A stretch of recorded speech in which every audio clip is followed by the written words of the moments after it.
வணக்கம். வேந்தரின் இளங்கதிர் காலை செய்திகளுக்காக மைதிலி. ஆர்த்தி. முதலில் தலைப்புச் செய்திகள்.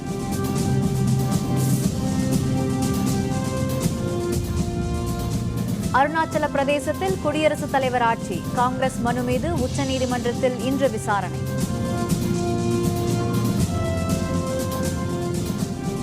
போலி வாக்காளர்களை நீக்க நடவடிக்கை எடுக்க வேண்டும். தேர்தல் ஆணையத்துக்கு கருணாநிதி வலியுறுத்தல். பேரவைத் தேர்தலில் வெற்றி பெற்று ஆட்சி அமைப்போம். மக்கள் நல கூட்டணி தலைவர்கள் உறுதி.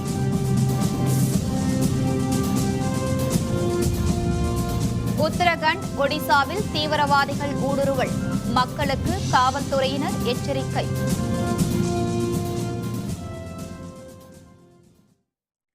அருணாச்சல பிரதேசத்தில் குடியரசுத் தலைவர் ஆட்சி நடைமுறைப்படுத்தப்பட்டதற்கு காங்கிரஸ் உள்ளிட்ட கட்சிகள் கடும் கண்டனம் தெரிவித்துள்ளன.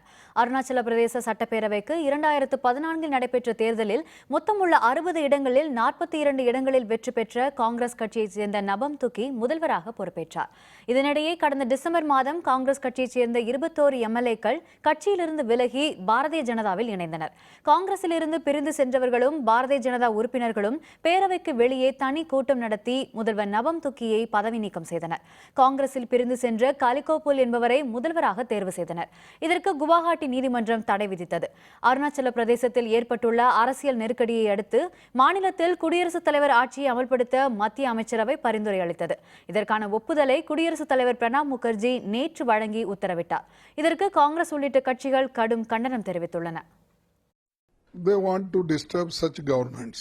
Arunachal government, what they are doing, they are playing with fire because it is a border area, and if they do all such things and create instability there, you can't impose president rule because people have not favored you. उसमें राष्ट्रपति शासन के लगाने की जो प्रक्रिया है वो आखिरी कदम होता है, पहला कदम नहीं होता। राष्ट्रपति जी को के भंग कर दिया जाए असेंबली को और राष्ट्रपति शासन वहां लागू कर दिया जाए तो उस இதனிடையே அருணாச்சல பிரதேச மாநிலத்தில் குடியரசுத் தலைவர் ஆட்சிக்கு மத்திய அமைச்சரவை பரிந்துரை செய்துள்ளதை எதிர்த்து காங்கிரஸ் சார்பில் உச்சநீதிமன்றத்தில் மனு தாக்கல் செய்யப்பட்டுள்ளது. இதன் மீதான விசாரணை இன்று நடைபெறுகிறது. குடியரசுத் தலைவர் ஆட்சிக்கு எதிராக சட்டப்படி போராடுவோம் என்றும் ஜனநாயகத்தை நிலைநாட்ட பாடுபடுவோம் எனவும் முதல்வர் பதவியிலிருந்து நீக்கப்பட்ட நபம் துக்கி தெரிவித்துள்ளார். Matter is coming tomorrow in the Supreme Court. Consulted my senior legal counsels. That will decide appropriate time. Arunachal பிரதேசத்தில் குடியரசுத் தலைவர் ஆட்சி அமல்படுத்தப்பட்டுள்ள விவகாரம் தொடர்பாக மத்திய உள்துறை அமைச்சர் கிரண் ரிஜிஜு தில்லியில் செய்தியாளர்களை சந்தித்தார். அப்போது பேசிய அவர் சரியான நேரத்தில் மத்திய அமைச்சரவை இதற்கான முடிவுக்கு ஒப்புதல் அளித்ததாக கூறினார். மாநில அரசியல் விவகாரத்தில் தாங்கள் தலையிடவில்லை என்றும் அவர் குறிப்பிட்டார். ஜனநாயக நடைமுறையில் யாரும் குடியரசுத் தலைவர் ஆட்சியை விரும்ப மாட்டார்கள் என்றும் தவிர்க்க முடியாத காரணங்களால் அங்கு நடைமுறைப்படுத்தப்பட்டுள்ளதாகவும் கிரண் ரிஜிஜு தெரிவித்தார். But center has reluctantly acted. Nobody wants president rule in the democratic setup. This is totally the Congress creation. See, the Congress party's attitude is very, very disturbing as well as disappointing. And Rashtrapati ji has taken a very wise decision by giving his assent. அண்ணாவின் கொள்கைகளை திமுகவினர் தடம் பிறழாமல் பின்பற்ற வேண்டும் என கட்சியின் தலைவர் கருணாநிதி கேட்டுக் கொண்டுள்ளார். திருவாரூர் சட்டப்பேரவை தொகுதியில் திமுக தலைவர் கருணாநிதி 2 நாள் பயணம் மேற்கொண்டார். 2ஆம் நாளான நேற்று திருவாரூர் வாசு ஆண்கள் மேல்நிலைப் பள்ளியில் நடைபெற்ற நிகழ்ச்சியில் கருணாநிதி பங்கேற்றார். திருவாரூர் சட்டப்பேரவை தொகுதி மேம்பாட்டு நிதியிலிருந்து 37 லட்சம் ரூபாய் செலவில் கட்டப்பட்ட கட்டடங்களை அவர் திறந்து வைத்தார். பின்னர் கூத்தாநல்லூரில் திமுக நகர அலுவலகத்தை திறந்து வைத்தார். இதனைத் தொடர்ந்து கொரடாச்சேரியில் திமுக கொடியை ஏற்றி வைத்து பேசிய அவர் அண்ணா உருவாக்கிய இந்த கொடியை ஏற்றுவதில் பெரும் மகிழ்ச்சி அடைவதாக தெரிவித்தார்.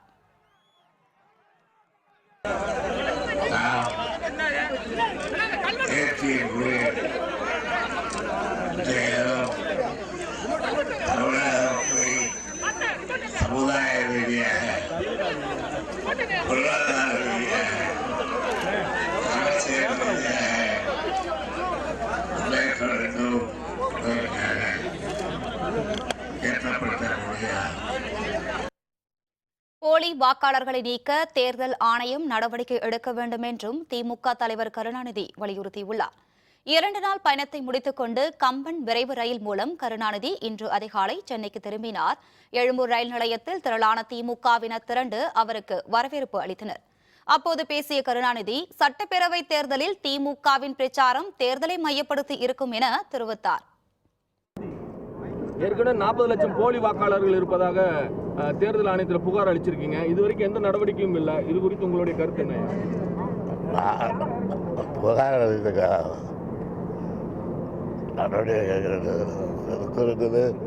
தேர்தல் ஆணையத்தினுடைய பொறுப்பு. உங்கள் தேர்தல் பிரச்சாரம் எதை மையமாக வைத்து இருக்கும்?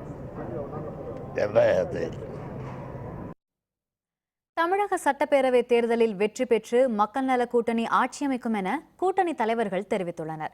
மதுரை ஒத்தக்கடை புறவழிச்சாலை அருகே மக்கள் நல கூட்டணி சார்பில் இதன் ஒருங்கிணைப்பாளர் வைகோ தலைமையில் மாற்று அரசியல் எழுச்சி மாநாடு நடைபெற்றது. மார்க்சிஸ்ட் கம்யூனிஸ்ட் பொதுச் செயலர் சீதாராம் யெச்சூரி, மாநில செயலர் ஜி ராமகிருஷ்ணன், இந்திய கம்யூனிஸ்ட் பொதுச் செயலர் சுதாகர் ரெட்டி, தேசிய குழு செயலர் டி ராஜா, மாநில செயலர் முத்தரசன், விடுதலை சிறுத்தைகள் கட்சித் தலைவர் தொல் திருமாவளவன் உள்ளிட்டோர் பங்கேற்றனர்.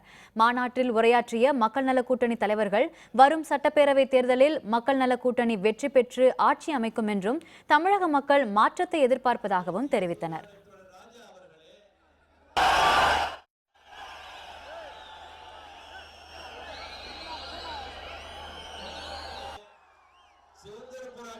Lakhs and lakhs of these youth are today languishing because they do not have proper health, proper education or proper employment. The anti-people policies and the corruption that has not really given the people of Tamil Nadu what is due to them. 53% of the wealth in this country is in the hands of 10% of the population. Is equal to 25 crores of people's wealth in India. While the poverty is getting increased in the rural and urban areas of our country. ஆட்சி மாறி வந்திருக்கிறது வரை கொள்கை மாறவில்லை. ஒரு கொள்கை மாற்றத்துக்காகவும் அரசியல் மாற்றத்துக்காகவும் மக்களிடையே ஒரு ஏக்கம் இருக்கிறது, எதிர்பார்ப்பு இருக்கிறது. அந்த முறையில் அந்த எதிர்பார்ப்பினை நிறைவேற்றக்கூடிய கடமை இந்த 4 கட்சிகளுக்கும் ஏற்பட்டிருக்கிறது. அந்த கட்சி கடமையை நிறைவேற்றக்கூடிய முறையில் இந்த திடலில் திரளாக திரண்டிருக்கிறோம். நாங்கள் ஆட்சி அமைப்போம். சந்தேகத்துக்கு ஊழலில்லாத ஆட்சி அமைப்போம். We will form liquor free government. மதியில்லாத ஆட்சி அமைப்போம். We will form a transparent government. ஒரு வெளிப்படையான ஆட்சி அமைப்போம். இதை சொல்லும் தகுதி இந்த 4 கட்சிகளுக்கு உண்டு. வரப்போகிற சட்டமன்ற தேர்தலில் வாக்காளர்களில் புதிதாக 1 கோடி வாக்காளர்கள் சேர்ந்திருக்கிறார்கள். தமிழ்நாட்டில் ஆட்சி மாற்றம் ஏற்பட வேண்டும் என்பதுதான் அவருடைய விருப்பமாகும். ஆகவே வரப்போகிற சட்டமன்ற தேர்தலில் மக்கள் நல கூட்டணி வெற்றி பெற்று புதிய ஆட்சியை மாற்றத்தை தமிழ்நாட்டில் ஏற்படுத்துவதற்கு இந்த மகாநாட்டில் நாம் அனைவரும் சபதம் ஏற்க வேண்டுமா கேட்டு நிறைவு செய்கிறேன். தந்தை பெரியாருக்கு பிறகு திராவிட முன்னேற்ற கழகம், அண்ணா திராவிட முன்னேற்ற கழகம் தீண்டாமை கொடுமைக்கு எதிராக போராடக்கூடிய அந்த கொள்கையை முற்றாக கைவிட்டு விட்டார்கள். இனி ஒருபோதும் தந்தை பெரியார் பெயரையோ டாக்டர் அம்பேத்கர் பெயர் உச்சரிப்பதற்கு அவர்களுக்கு அருகதை என்பதை இந்த மாநாட்டில் கடமைப்பட்டிருக்கிறது. யார் வந்தாலும் வராவிட்டாலும் மக்கள் நல கூட்டணியில் பயணம் தொடரும். வெளிப்படையான ஆட்சி நிர்வாகத்தை நடத்தக்கூடிய களங்கள் இல்லாத கலைபடியாக எந்த குற்றச்சாட்டுக்கு மாறாகாத எவரும் விரல் நீட்டி குற்றம் சுமத்த முடியாத தலைவர்கள் நடத்துகிற கூட்டணி இந்த மக்கள் நல கூட்டணி. உத்தரகண்ட் மற்றும் ஒடிசாவில் தீவிரவாதிகள் ஊடுருவி இருப்பதாக தகவல் கிடைத்ததை அடுத்து காவல்துறையினர் எச்சரிக்கை விடுத்துள்ளனர். உத்தரகண்ட் மாநிலத்தில் IS தீவிரவாத அமைப்புடன் தொடர்புடைய 4 பேர் கைது செய்யப்பட்டனர். அவர்களிடம் நடத்தப்பட்ட விசாரணையில் தீவிரவாதி ஒருவருடன் 7 முதல் 8 பேர் வரை டேராடூனுக்கு வந்த காட்சி அங்குள்ள கண்காணிப்பு கேமராவில் பதிவானது தெரியவந்தது. இதேபோல் ஒடிசா மாநிலம் புவனேஸ்வரத்தில் உள்ள ஹோட்டலுக்கு டெல்லி பதிவு எண் கொண்ட காரில் 4 பேர் வந்தனர். அவர்கள் ஈராக்கிலிருந்து வருவதாக தெரிவித்தனர். அடையாள அட்டையை காண்பிக்குமாறு கேட்டபோது அங்கிருந்து அவர்கள் தலைமறைவானார்கள். கண்காணிப்பு கேமராவில் பதிவான காட்சிகளை கொண்டு ஒடிசா காவல்துறையினர் விசாரணை மேற்கொண்டுள்ளனர். தீவிரவாதிகள் ஊடுருவியிருப்பதால் மக்கள் எச்சரிக்கையுடன் இருக்கும்படி காவல்துறையினர் எச்சரிக்கை விடுத்துள்ளனர். ராஜஸ்தான் மாநிலத்தில் வானில் பறந்த சந்தேகத்துக்குரிய பொருளை சுட்டு வீழ்த்தியதாக இந்திய விமானப்படை விளக்கமளித்துள்ளது. நாடு முழுவதும் நேற்று 67வது குடியரசு நாள் கோலாகலமாக கொண்டாடப்பட்டது. இதனையொட்டி கண்காணிப்பு ஏற்பாடுகள் அதிகரிக்கப்பட்டிருந்தன. ராஜஸ்தான் மாநிலம் பார்மர் மாவட்டத்தில் சந்தேகத்திற்குரிய பொருள் ஒன்று பறப்பதாக இந்திய விமானப்படையின் ரேடார் மூலம் தெரியவந்தது. இதனைத் தொடர்ந்து விமானப்படையைச் சேர்ந்த விமானம் அந்த பகுதிக்கு அனுப்பப்பட்டு அந்த பொருள் சுட்டு வீழ்த்தப்பட்டது. இது தொடர்பாக விமானப்படை உயர் அலுவலர்கள் விசாரணை மேற்கொண்டுள்ளனர். இந்திய போர் விமானத்திலிருந்து தற்செயலாக குண்டுகள் தரையில் விழுந்ததாக முன்னதாக தகவல் வெளியானது. பின்னர் இது தொடர்பாக விமானப்படை விளக்கம் அளித்துள்ளது. उन्होंने इतला दी कि उन्हें कोई एक तेज धमाके की आवाज़ सुनाई दी है और पास में कुछ गिरा है, जिसकी आधिकारिक पुष्टि के लिए एडिशनल साहब बालोतरा, सीओ बालोतरा और SHO पचपदरा इन तीनों को मौके के लिए रवाना किया गया और वहाँ पर ये पाया गया कि कुछ कोन नुमा छोटे लगभग 4 से 5 टुकड़े वहाँ पे गिरे हुए थे. பஞ்சாப் மாநிலம் பதான்கோட் அருகே கைப்பற்றப்பட்ட வெடிப்பொருட்கள் பத்திரமாக செயலிழக்க வைக்கப்பட்டன. பதான்கோட் விமான நிலையத்தில் பாகிஸ்தான் தீவிரவாதிகள் கடந்த 2ஆம் தேதி தாக்குதல் நடத்தினர். இதனைத் தொடர்ந்து பஞ்சாப் மாநிலம் முழுவதும் உஷார்படுத்தப்பட்டு தீவிர தேடுதல் நடவடிக்கைகள் மேற்கொள்ளப்பட்டன. இதனிடையே பதான்கோட் அருகே வெடிப்பொருட்கள் அடங்கிய பை கிடைப்பதாக காவல்துறையினருக்கு தகவல் கிடைத்தது. இதனையடுத்து மோப்பநாய் மற்றும் மெட்டல் டிடெக்டர் கருவி உதவியுடன் வெடிகுண்டு நிபுணர்கள் அங்கு சோதனை நடத்தினர். அங்கிருந்த பொருட்களை கைப்பற்றி பாதுகாப்பாக செயலிழக்க வைத்தனர். மேலும் அங்கு கைப்பற்றப்பட்ட பொருட்களின் மாதிரிகள் தடய அறிவியல் சோதனைக்கு அனுப்பப்பட்டுள்ளதாக பஞ்சாப் மாநில காவல்துறையினர் தெரிவித்தனர். மகாராஷ்டிரா மாநிலம் அகமது நகரில் அமைந்துள்ள பழமையான சனி சிங்கனப்பூர் கோயிலுக்குள் நுழைய முயன்ற 350 பெண்கள் கைது செய்யப்பட்டனர். அகமது நகர் மாவட்டம் சனி சிங்கனப்பூர் கிராமத்தில் உள்ள பழமை வாய்ந்த சனி பகவான் கோவிலில் 5 அடி உயரத்தில் கருங்கல்லால் ஆன சனி பகவான் சிலை மேற்கூரை இல்லாத நிலையில் அமைக்கப்பட்டுள்ளது. இந்த கோயிலுக்குள் சென்று பெண்கள் வழிபடுவதற்கு 500 ஆண்டுகளாக தடை விதிக்கப்பட்டுள்ளது. இதனிடையே பூமாதா படை என்ற பெயரில் தொடங்கப்பட்ட ஒரு பெண்கள் அமைப்பு கோவிலுக்கு சென்று வழிபடுவது என தீர்மானித்தது. இதனையடுத்து கோயிலுக்கு செல்லும் அனைத்து வழிகளையும் மாவட்ட நிர்வாகம் மூடி சீல் வைத்தது. ஆயிரக்கணக்கான காவல்துறையினர் குவிக்கப்பட்டு பாதுகாப்பு அதிகரிக்கப்பட்டது. எனினும் கோயிலுக்கு செல்ல தீர்மானித்த பெண்கள் அமைப்பைச் சேர்ந்த 350 பெண்களை காவல்துறையினர் சுபா கிராமம் அருகே தடுத்து நிறுத்தி கைது செய்தனர். जितनी ऐसे मंदिरें हैं जहाँ पे महिलाओं को प्रवेश वर्जित है, वहाँ पे जो है वो जल्द से जल्द वहाँ पे महिलाओं को छोड़ना चाहिए, यही हमारी मांग रहेगी। और हर रोज 4 महिलाएं अभी शनि शिंगणापुर में जाएगी. தடையை மீறி கோயிலுக்கு செல்ல முயன்ற 350 பெண்கள் கைது செய்யப்பட்டதாகவும் பின்னர் அவர்கள் விடுவிக்கப்பட்டதாகவும் அகமது நகர் மாவட்ட காவல்துறையினர் தெரிவித்துள்ளனர். We have detained them and we have bailed them out. No, we haven't taken any kind of promises from them. They are free to go on their own. The regular course would follow. இதனிடையே சனி சிங்கனப்பூர் கோயிலில் பெண்களுக்கு வழிபாட்டு உரிமை இருப்பதாக மகாராஷ்டிர முதல்வர் தேவேந்திர பட்னாவிஸ் தெரிவித்துள்ளார். பண்டைய பழக்க வழக்கங்களை காலத்துக்கு ஏற்றவாறு மாற்றிக்கொள்வதுதான் கலாச்சார மாற்றம் என்றும் அவர் குறிப்பிட்டுள்ளார். சனி சிங்கனப்பூர் கோயில் நிர்வாகமும் பெண்கள் அமைப்பும் பேச்சு நடத்தி இந்த விவகாரத்துக்கு தீர்வு காண வேண்டும் என்றும் பட்னாவிஸ் கூறியுள்ளார். இமாச்சல பிரதேசத்தில் உள்ள புகழ்பெற்ற சுற்றுலா தலமான சிம்லா உள்பட மாநிலத்தின் பல்வேறு பகுதிகளில் மக்கள் வெளியே நடமாட முடியாத அளவுக்கு கடும் குளிர் நிலவி வருகிறது. இமாச்சல பிரதேச மாநிலத்தின் பல்வேறு பகுதிகளில் கடும் குளிர் வாட்டி வருகிறது. சிம்லாவில் வெப்பநிலை 2 டிகிரி செல்சியஸ் அளவுக்கு சென்றதால் சுற்றுலா பயணிகள் உள்பட அந்த பகுதி மக்கள் குடியிருப்புகளை விட்டு வெளியேற முடியாத சூழல் ஏற்பட்டுள்ளது. அதிக அளவாக லாகுல் ஸ்பிட்டி பகுதியில் -10.8 டிகிரி செல்சியஸ் குளிர் பதிவானது. மேலும் கல்பாவில் -3.2 டிகிரி செல்சியஸும் மணாலியில் -3 டிகிரி செல்சியஸ் குளிரும் பதிவானது. கள்ளக்குறிச்சி மாணவிகள் மரண விவகாரம் 4 தனிப்படைகள் தீவிர விசாரணை. விவரம் விளம்பர இடைவேளைக்கு பிறகு.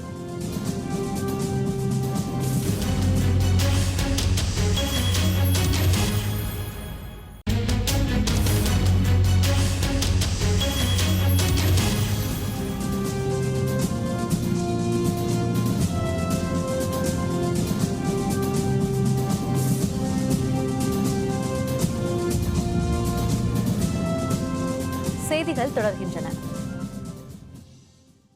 விழுப்புரம் மாவட்டத்தில் செயல்பட்ட இயற்கை மற்றும் யோகா மருத்துவக் கல்லூரி மாணவிகள் 3 பேர் மரணம் தொடர்பாக 4 தனிப்படையினர் தீவிர விசாரணை மேற்கொண்டுள்ளனர். கள்ளக்குறிச்சி அருகே செயல்பட்டு வந்த தனியார் மருத்துவக் கல்லூரியில் பயின்ற மாணவிகள் 3 பேர் அங்குள்ள கிணற்றில் இருந்து சடலமாக மீட்கப்பட்டனர். முண்டியம்பாக்கம் அரசு மருத்துவக் கல்லூரி மருத்துவமனையில் மாணவிகளின் உடல்கூறு ஆய்வு நடத்தப்பட்டது. 2 மாணவிகளின் பெற்றோர்கள் உடலை பெற்றுச் சென்றனர். ஆனால் மோனிஷா என்ற மாணவியின் உடலை வாங்க அவருடைய பெற்றோர் மறுத்ததால் மருத்துவமனையில் உடல் வைக்கப்பட்டுள்ளது. மருத்துவ மாணவிகள் மரணம் தொடர்பாக 4 தனிப்படைகள் அமைக்கப்பட்டு விசாரணை மேற்கொள்ளப்பட்டுள்ளது. இந்த விவகாரம் தொடர்பாக கல்லூரி முதல்வர் கலாநிதி, கல்லூரி நிர்வாகி வாசுகியின் மகன் சேகர் வர்மா ஆகியோரை காவல்துறையினர் ஏற்கனவே கைது செய்துள்ளனர். இதனிடையே மாணவியின் உடலை வாங்க மறுத்த பெற்றோருக்கு ஆதரவாக ஆம் ஆத்மி கட்சியினர் முண்டியம்பாக்கம் அரசு மருத்துவக் கல்லூரி மருத்துவமனையில் உள்ளிருப்பு போராட்டத்தில் ஈடுபட்டனர். மாணவிகள் மரணம் தொடர்பாக சிபிஐ விசாரணை நடத்த வேண்டும் என்றும், கல்வித்துறையில் நடைபெறும் முறைகேடுகளை விசாரிக்க தனி ஆணையம் அமைக்க வேண்டும் எனவும் ஆம் ஆத்மி கட்சியினர் கோரிக்கை விடுத்தனர். இந்த கல்லூரி நிர்வாகம் மர்ம கொலையில் ஈடுபட்டிருக்கிறது என்ற செய்தி பரவலாக ஏற்பட்டிருக்கிறது. இதை சிபிஐ விசாரிக்க வேண்டும். இதோடு மட்டுமல்லாமல் இதற்கெல்லாம் அடிப்படை காரணங்கள் இந்த மாதிரி கல்வித்துறைகளில் நடைபெறும் இந்த அடாவடிகள் எல்லாம் தடுக்க வேண்டும் என்பது முக்கியமாக. அதற்கான ஒரு தனி ஆணையம் அமைத்தால் கூட இது ரொம்ப பொருத்தமாக இருக்கும் என்றும் நாங்கள் கேட்டுக்கொள்கிறோம். வரும் பிப்ரவரி 2ஆம் தேதி தமிழகம் வரும் பிரதமர் நரேந்திர மோடியின் பயணம் தமிழக அரசியலில் திருப்பு முனையை ஏற்படுத்தும் என தமிழக பாரதிய ஜனதா கட்சித் தலைவர் தமிழிசை சவுந்தரராஜன் தெரிவித்தார். கோயம்புத்தூர் சிங்காநல்லூரில் புதிதாக அமைக்கப்பட்டுள்ள இஎஸ்ஐ மருத்துவக் கல்லூரியை திறந்து வைப்பதற்காக வரும் பிப்ரவரி 2ஆம் தேதி பிரதமர் நரேந்திர மோடி தமிழகம் வருகிறார். திறப்பு விழாவை அடுத்து அன்று மாலை குடிசியா திடலில் நடைபெறவுள்ள பாரதிய ஜனதா கட்சியின் பொதுக்கூட்டத்தில் மோடி கலந்து கொள்ள உள்ளார். இது தொடர்பாக கட்சி நிர்வாகிகளுடன் ஆலோசனை நடத்த கோயம்புத்தூர் வந்த கட்சியின் மாநில தலைவர் தமிழிசை சவுந்தரராஜன் மோடியின் வருகையையொட்டி பாரதிய ஜனதா கட்சியினர் உற்சாகமாக உள்ளதாக தெரிவித்தார். மரியாதைக்குரிய நமது பாரத பிரதமர் நரேந்திர மோடி அவர்கள் பிப்ரவரி 2ஆம் தேதி கோவை வர இருக்கிறார்கள். அந்த நேரத்தில் கட்சி நிகழ்ச்சியிலும் கலந்து கொள்கிறார்கள். மோடி அவர்களின் வருகை தமிழக அரசியலில் குறிப்பாக கட்சியினருக்கு மிகப்பெரிய உற்சாகத்தை அளிக்கும். தமிழக அரசியலில் ஒரு மிகப்பெரிய திருப்பு முனையாக அமையும். தமிழக சட்டப்பேரவைத் தேர்தலில் காங்கிரஸ் கட்சி சார்பில் போட்டியிட விரும்பும் நபர்களிடமிருந்து ஓரிரு நாட்களில் விருப்ப மனுக்கள் பெறப்படும் என தமிழ்நாடு காங்கிரஸ் கட்சித் தலைவர் EV.K.S. இளங்கோவன் தெரிவித்துள்ளார். திருநெல்வேலி மாவட்டம் அம்பாசமுத்திரத்தில் நடைபெற்ற பொதுக்கூட்டத்தில் கலந்து கொள்வதற்காக தமிழ்நாடு காங்கிரஸ் கட்சித் தலைவர் EV.K.S. இளங்கோவன் திருநெல்வேலி வந்தார். அப்போது செய்தியாளர்களுடன் பேசிய அவர், தேர்தல் வெற்றி பற்றிய கருத்து கணிப்பை நம்புவதில்லை எனவும் பணத்திற்காக கருத்து கணிப்புகள் நடத்தப்படுவதாகவும் குற்றம் சாட்டினார். மேலும் திமுக தலைவர் கருணாநிதியும் இதே கருத்தை தான் தெரிவித்திருப்பதாகவும் அவர் கூறினார். தேர்தலை கூட்டணி விரைவில் அறிவிக்கப்படும், அது விரைவில் தெரியும். அநேகமாக மக்களும் பத்திரிகையாளர்களும் எதிர்பார்க்கின்ற வகையில் கூட்டணி அமையும் என்ற நம்பிக்கை எனக்கு இருக்கின்றது. தமிழகத்தில் மழை வெள்ளத்தால் பாதிக்கப்பட்ட வணிகர்களுக்கு தமிழக அரசு உரிய நிவாரணத்தை வழங்கவில்லை என தமிழக வணிகர் சங்கங்களின் பேரமைப்பு தலைவர் விக்ரமராஜா குற்றம் சாட்டியுள்ளார். தமிழக வணிகர் சங்கங்களின் பேரமைப்பின் திருநெல்வேலி மண்டல நிர்வாகிகள் கூட்டம் அந்த அமைப்பின் தலைவர் விக்ரமராஜா தலைமையில் தூத்துக்குடியில் நடைபெற்றது. பின்னர் செய்தியாளர்களுடன் பேசிய அவர், 33வது வணிகர் நாள் மாநாடு வரும் மே மாதம் 5ஆம் தேதி தூத்துக்குடி மாவட்டம் கோவில்பட்டியில் நடைபெறும் என தெரிவித்தார். மேலும் வெள்ளத்தால் பாதிக்கப்பட்ட வணிகர்களுக்கு மத்திய அரசு வட்டியில்லா கடன் வழங்க வேண்டும் எனவும், தமிழக அரசு அறிவித்த 5000 ரூபாய் கடனை இலவசமாக வழங்க வேண்டும் என்றும் அவர் கோரிக்கை விடுத்தார். தமிழ்நாடு வணிகர் சங்கங்களின் பேரமைப்பின் சார்பாக வருகின்ற மே 5 33வது வணிகர் தின மாநில மாநாடு தூத்துக்குடி மாவட்டத்திலே கோவில்பட்டி அருகிலே நடைபெற இருக்கிறது. ஏறக்குறைய 100 ஏக்கர் நிலப்பரப்பளவிலே இந்த மாநாட்டு பந்தல் அமைக்க இருக்கிறோம். 33வது மாநாடு ஏறக்குறைய 6 லட்சம் வணிகர்களை இங்கு ஒன்று திரட்ட இருக்கிறோம்.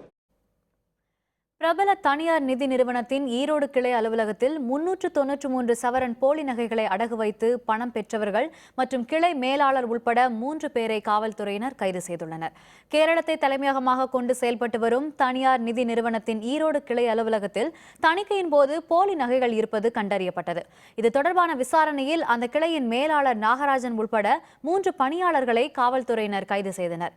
இந்த 3 பேரும் நீதிபதி உத்தரவின் பேரில் சிறையில் அடைக்கப்பட்டுள்ளனர். இந்த வழக்கில் தொடர்புடைய மேலும் 3 பேரை தேடும் பணியில் காவல்துறையினர் ஈடுபட்டுள்ளனர். காரைக்காலில் உள்ள தனியார் துறைமுகத்தை வரும் 29ஆம் தேதி முற்றுகையிட உள்ளதாக நாகப்பட்டினம், காரைக்கால், ராமநாதபுரம், திருவாரூர், தஞ்சாவூர், புதுக்கோட்டை உள்ளிட்ட 6 மாவட்ட மீனவர்கள் அறிவித்துள்ளனர். இலங்கை கடற்படையினரால் சிறைப்பிடிக்கப்பட்டு பின்னர் சிறைகளில் அடைக்கப்பட்ட தமிழக மீனவர்கள் விடுதலை செய்யப்படும் போது அவர்களது விசைப்படகுகள் திருப்பி அளிக்கப்படுவதில்லை என மீனவர்கள் குற்றம் சாட்டியுள்ளனர். இதனிடையே இலங்கை அரசு வசம் உள்ள 75 விசைப்படகுகளை மீட்டு மீனவர்களின் வாழ்வாதாரத்தை மத்திய மாநில அரசுகள் காக்க வேண்டும் என கோரி 6 மாவட்டத்தைச் சேர்ந்த மீனவர்கள் உண்ணாவிரதத்தில் ஈடுபட்டனர். மேலும் கோரிக்கையை வலியுறுத்தியும் வகையில் வரும் 29ஆம் தேதி காரைக்காலில் உள்ள தனியார் துறைமுகத்தின் 3 முக்கிய போக்குவரத்து வழித்தடங்களையும் தடை செய்து முற்றுகை போராட்டத்தில் ஈடுபட உள்ளதாகவும் அவர்கள் தெரிவித்தனர். 6 மாவட்ட மீனவர்கள் மத்தியில் அரசு மேல் பெரும் சங்கடமும் கோபமும் கொண்டுள்ளார்கள். அதனுடைய உச்சகட்டமாக தொடர்ந்து வேலைநிறுத்தத்தில் இருப்பதென்றும் வரும் வெள்ளிக்கிழமை மார்க் போர்ட்டை 3 பாதை வழியாக முற்றுகை போராட்டம் நடத்துவதென்று முடிவெடுக்கப்பட்டது. ஓய்வூதியம் மற்றும் கருணை ஓய்வூதியம் வழங்க வலியுறுத்தி தமிழ்நாடு தொடக்க கூட்டுறவு வங்கி பணியாளர்கள் வரும் பிப்ரவரி 15ஆம் தேதி முதல் காலவரமற்ற வேலைநிறுத்தத்தில் ஈடுபட முடிவெடுத்துள்ளனர். தமிழ்நாடு தொடக்க கூட்டுறவு வங்கி அனைத்து பணியாளர்கள் சங்கத்தின் மண்டல அளவிலான கூட்டம் ஈரோடு மாவட்டம் சித்தோட்டில் நடைபெற்றது. தமிழகத்தின் பல்வேறு மாவட்டங்களிலிருந்து வந்திருந்த சங்கத்தின் உறுப்பினர்கள் இதில் கலந்து கொண்டனர். கூட்டுறவு சங்க பணியாளர்களுக்கு ஓய்வூதியம் மற்றும் கருணை ஓய்வூதியம் வழங்க 2012ஆம் ஆண்டு அமைக்கப்பட்ட குழு செயலற்று போனது பற்றி கூட்டத்தில் ஆலோசிக்கப்பட்டது. இதைத் தொடர்ந்து கோரிக்கையை வலியுறுத்தி வரும் பிப்ரவரி 15ஆம் தேதி முதல் மாநிலம் முழுவதும் உள்ள 60,000 கூட்டுறவு சங்க பணியாளர்கள் காலவரமற்ற வேலை நிறுத்தத்தில் ஈடுபடுவதென முடிவெடுக்கப்பட்டது. தொடக்க கூட்டுறவுகளில் பணிபுரியக்கூடிய பணியாளர்களுக்கும் தொடக்க கூட்டுறவுகளிலிருந்து ஓய்வு பெற்ற பணியாளர்களுக்கும் முறையே ஓய்வூதியம், கருணை ஓய்வூதியம் வழங்க கோரி எதிர்வரும் 15/2/2016ஆம் தேதி முதல் காலவரையற்ற வேலைநிறுத்தத்தில் ஈடுபட முடிவு செய்துள்ளோம். சுமார் 45,000 பணியாளர்கள் இதில் கலந்து கொள்வார்கள். அதேபோன்று ஓய்வு பெற்ற பணியாளர்கள் 20,000 பணியாளர்கள் இந்த போராட்டத்தில் பங்கு பெறுவார்கள் என்பதை தெரிவித்துக் கொள்கிறேன். குடியரசு நாளையொட்டி சேலத்தில் நடைபெற்ற ஓவிய போட்டியில் பங்கேற்ற ஏராளமான மாணவர்கள் தங்களுடைய திறமையை வெளிப்படுத்தும் வகையில் ஓவியங்களை வரைந்தனர். சேலத்தில் தனியார் அமைப்பு சார்பில் குடியரசு நாளையொட்டி ஓவிய போட்டி நடைபெற்றது. 100க்கும் அதிகமான பள்ளிகளில் இருந்து LKG முதல் 4ஆம் வகுப்பு வரை படிக்கும் 1000க்கும் அதிகமான மாணவ மாணவியர்கள் இதில் பங்கேற்றனர். மூவர்ண கொடிகள், பூக்கள், கார்ட்டூன்கள், படங்கள் என பல்வேறு விதமான ஓவியங்களை வரைந்து தங்களின் தனித்திறமைகளை போட்டியில் பங்கேற்ற மாணவ மாணவிகள் வெளிப்படுத்தினர். போட்டியில் வெற்றி பெற்ற மாணவ மாணவியர்களுக்கு பரிசுகளும் சான்றிதழ்களும் வழங்கப்பட்டன.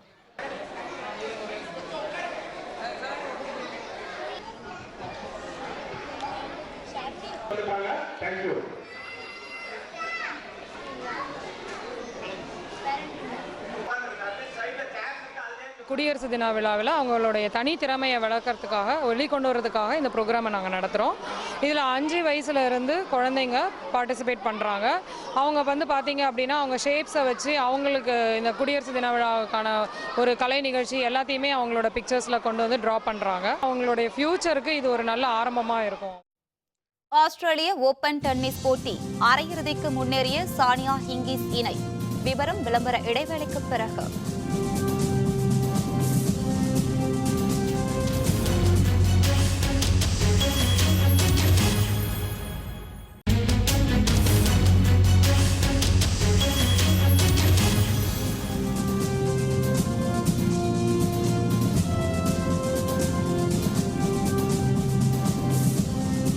செய்திகள் தொடர்கின்றன. இனி அயலக செய்திகள்.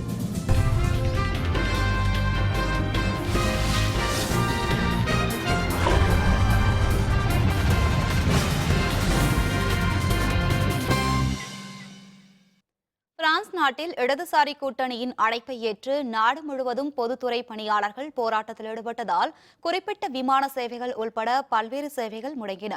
பிரான்ஸ் நாட்டின் பொதுத்துறை பணியாளர்களுக்கு முறையான ஊதியம் வழங்கப்படாதது மற்றும் மோசமான பணி நிலைமை உள்ளிட்டவற்றை கண்டித்து இடதுசாரி கூட்டணி நாடு தழுவிய போராட்டத்திற்கு அழைப்பு விடுத்தது. இதனையொட்டி தலைநகர் பாரிஸில் நடைபெற்ற போராட்டத்தில் பொதுத்துறையைச் சேர்ந்த ஆசிரியர்கள், மருத்துவ பணியாளர்கள், காவல்துறையினர், துப்புரவு தொழிலாளர்கள் உள்பட ஏராளமான துறைகளைச் சேர்ந்தவர்கள் கலந்து கொண்டனர். போராட்டத்தில் கலந்து கொண்டவர்கள் கைகளில் கொடிகள் மற்றும் கோரிக்கைகள் வாசகங்கள் அடங்கிய பதாகைகளை ஏந்தி சென்றனர். நாடு முழுவதும் நடைபெற்ற இந்த போராட்டத்தால் மக்கள் பெரிதும் பாதிக்கப்பட்டனர்.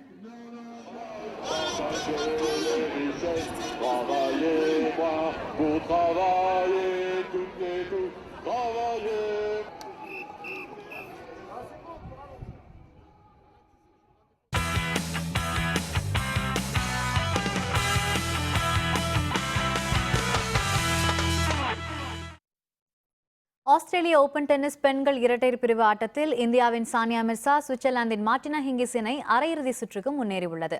சானியா ஹிங்கிஸ் இணை காலிறுதிப் போட்டியில் ஜெர்மனியின் அன்னாலீனா ஜெரோன்ஃபெல்ட் அமெரிக்காவின் கோகோ வாண்டவிகே இணையை 6-2, 4-6, 6-1 என்ற கணக்கில் வீழ்த்தியது. இந்த போட்டியில் வென்றதன் மூலம் சானியா மிர்சா மார்டினா ஹிங்கிஸ் இணை அரையிறுதி சுற்றுக்கு முன்னேறியதுடன் தொடர்ச்சியாக 34வது வெற்றியையும் பதிவு செய்தது. இதையடுத்து இன்று நடைபெறவுள்ள அரையிறுதிப் போட்டியில் சானியா ஹிங்கிஸ் இணை ஜெர்மனியின் ஜூலியா கோர்ஜஸ், செக் குடியரசின் கரோலினா லிகோவா இணையுடன் மோதவுள்ளது.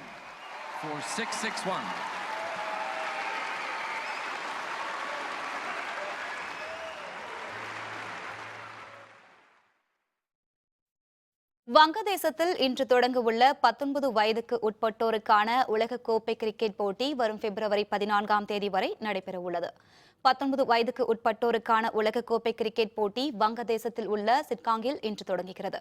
இன்று நடைபெறவுள்ள முதல் போட்டியில் இங்கிலாந்து அணியும் ஃபிஜி அணியும் மோதவுள்ளது. குரூப் டியில் இடம்பெற்றுள்ள இந்திய அணி விளையாடும் முதல் போட்டி மிர்பூரில் நாளை நடைபெறுகிறது. இதில் அயர்லாந்தை இந்தியா எதிர்கொள்ள உள்ளது. திறமையான வீரர்களை அடையாளம் காணக்கூடிய களமாக இந்த 19 வயதுக்கு உட்பட்டோருக்கான உலகக்கோப்பை கிரிக்கெட் போட்டி அமையும் என்பதால் வீரர்கள் கடும் பயிற்சியுடன் களமிறங்க உள்ளனர். மீண்டும் தலைப்புச் செய்திகள். அருணாச்சல பிரதேசத்தில் குடியரசுத் தலைவர் ஆட்சி, காங்கிரஸ் மனு மீது உச்சநீதிமன்றத்தில் இன்று விசாரணை.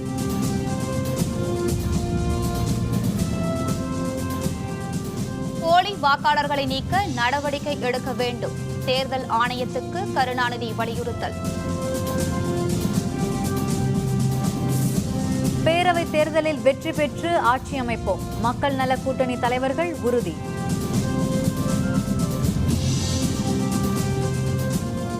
உத்தரகண்ட், ஒடிசாவில் தீவிரவாதிகள் ஊடுருவல், மக்களுக்கு காவல்துறையினர் எச்சரிக்கை.